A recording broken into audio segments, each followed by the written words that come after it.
ايه الاخبار؟ وحشتوني. طيب، موضوع الفيديو النهارده طبعا يعني واضح من البوست اللي انا لابسه دوت. انا هحكي لكم جزء صغير من التجربه اللي انا مريت بيها في علم التطور، زائد ان انا عايز اقول لكم يا شباب المستقبل عن حاجه معينه.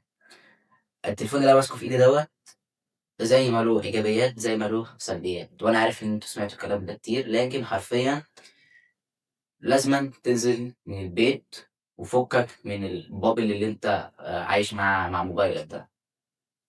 لإن بصراحة أنا بعد تجربتي ديّة أنا استفدت حاجات كتيرة جدًا، فأنا لازمًا أوعّيك وأقول لك إن أنت لازمًا تنزل الشارع، لازمًا تنزل الواقع، لازمًا تعمل علاقات حقيقية مش علاقات أونلاين في الألعاب Roblox بقى وصاحبي ما فيش منّك اتنين، وصاحبي اللي على الDiscord وصاحبي اللي على الفيس وما شُفتوش أصلًا ما باعرفش هو مين.